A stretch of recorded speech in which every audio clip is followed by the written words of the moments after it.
With the third episode of Shogun being released a couple of days ago, FX followed up by releasing the trailer for the fourth installment. There wasn't that much to it as it was only about 25 seconds long, but it certainly gave an insight into what looks like is going to occur in the next episode. With a drastic character transformation seeming on the cards and the preparations for war being made, let's jump into the trailer and break down all that there was to take away from it. Here is Shogun Episode 4 Trailer Explained. Just to let you know, this video will contain spoilers. So the trailer for the next episode opened up with John Blackthorne, Mariko, Toranaga, Yabushige and the rest of them that were on the ship at the end of episode 3 arriving at Izu. At least that's where I'm presuming they're arriving at based on a line that was said later on in the trailer. John Blackthorne had the first line of dialogue and he said, "Whose army is that?" as there was then a shot of a large army waiting on the shore for the ship to come in. The next line that was spoken was "all loyal to Toranaga-sama," showing that they were willing to stand by Toranaga and fight. It was here where I feel we saw a completely different side to Toranaga that we saw in the first 3 episodes. Within the show so far, we've seen him be relatively reserved, and I actually mentioned that in my previous video because the real person that Toranaga is based on, Tokugawa, was a feared warrior and leader. But I felt we hadn't really seen the signs of that yet with the character. But boy, it feels like it's coming after what occurred next in the trailer. With a large army that was in front of him, Toranaga shouted with so much passion, "Samurai of Izu, to those who stain the Taiko's legacy, may the gods blast you without pity," in which they all responded by shouting in solidarity together, seeming as though they were in support of Toranaga. The samurai that are in front of him I would assume are loyal followers of Yabushige, considering that he's the Lord of Izu. Seeing Toranaga like this in the trailer was simply epic, and it's our first insight into just how powerful of a person he is, and the true personality that was lying beneath the reserved individual from episodes 1 to 3. Plus, it also shows us how people are going to be willing to follow him into battle and to fight for him. The fact that Yabushige had a smile on his face, it makes me think that he's impressed with how Toranaga has spoken to the warriors and how they've responded.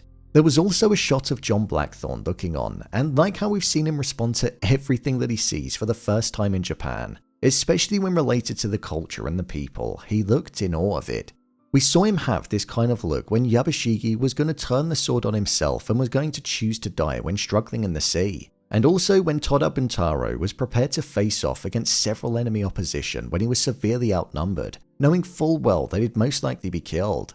So in this instance, John Blackthorne looked in shock and also impressed about the attitude of the warriors, their commitment, and how loyal it looks like they're going to be. Maybe laying eyes on a type of warrior that he's never seen before.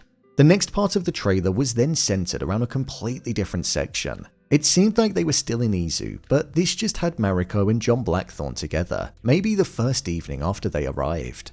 John was taking what one could only imagine is one of his sporadic washes, where Mariko went over to him and said, "I haven't told you my family name, but it's well known in Japan."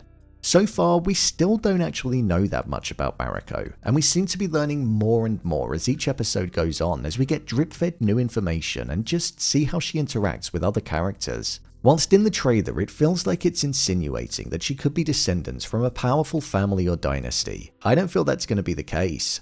I feel this is where it could potentially be revealed about what her father did, and this could be why her name is well known in Japan. Her father, who was called the Kechi-san, killed Lord Goroda, who was an extremely powerful daimyo. Because of this, he was dishonored, and his children were also dishonored as well. This is where I imagine her family name gained recognition and awareness throughout Japan, because of her father's actions. Because of the dishonorable association, it was said that she wanted to commit seppuku, which is where you essentially end things for yourself, but that was denied, and instead she was forced to marry Toda Buntaro. This could be why we didn't actually see that much affection or love between the both of them when they appeared on screen together for the first time in the most recent episode. And apparently, due to her being left alive and not being able to end things, she refused to be a submissive wife to him. It was also said that Buntaro was abusive towards her. So when he ran towards the enemy in the previous episode when he was outnumbered and it seemed like he was going to die, I think that's why she probably didn't seem to care that much, because it seems like she never actually wanted to properly be with him. I feel this could be the scene where we learn all about this, as she'll most probably reveal it all to John Blackthorne. She seems to be most comfortable around him, and there's a genuine connection there, so it very much feels like a romance could be on the cards between the both of them in the coming episodes. There were then two final sections to the trailer. The first was focused on Yabushige, where he took center stage and said the line, "It's the end for me, there's no way out." I imagine this is most likely alluding to the traitorous nature of Yabushige and the situation that he's now found himself in, all stemming from the fact that he was playing both sides in order to come out on top and hope that if things did all go wrong, he'd have somebody who he was loyal to and would receive loyalty from. With the preparations for war taking place, he knows that he's quite literally in the middle of it, as he was being loyal to Ishido and also Toranaga and betraying the both of them at the same time. Toranaga spared him, but I feel that most probably won't be the case for Ishido if he sees him or gets his hands on him and finds out what's happened. However, it seems like things might not all be as negative or deadly as he thinks, as the person alongside him said there may be a solution, as they looked forward to the army that was in front of them, so maybe there's a way around it all.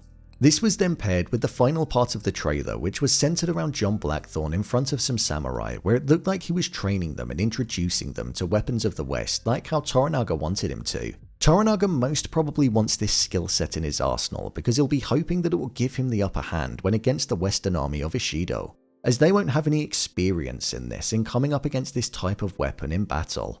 I imagine in this scene it's going to be an exercise of John Blackthorne showing them how he can most probably shoot all three of them before they've even drawn their sword, and with all of the weapons being confiscated off of the ship that Blackthorne came in on, there's going to be plenty to hand out to the people that learn how to use them, providing a clear edge to that army. Following this, the trailer then came to an end.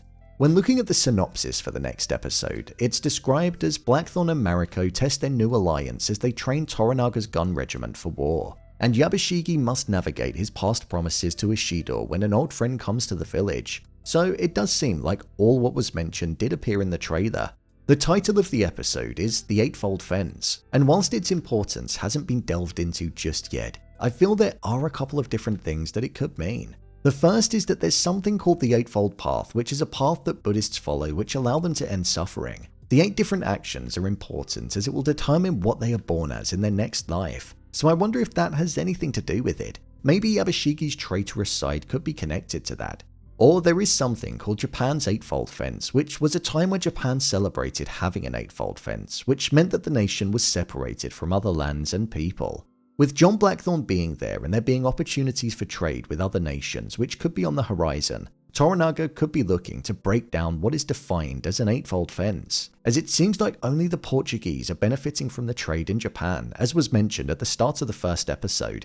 So it could be about breaking down this metaphorical Eightfold Fence.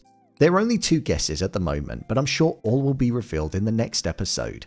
With only a few days to go, I can't wait to see what's going to happen in episode 4. So, there you have it, Shogun episode 4 trailer explained. If you want to see more videos on Shogun, then click on the card in the top corner. I've done episode breakdowns on the first 3 and also explained the real story of the people behind the characters such as Toranaga and John Blackthorne, so you'll find them over on the channel.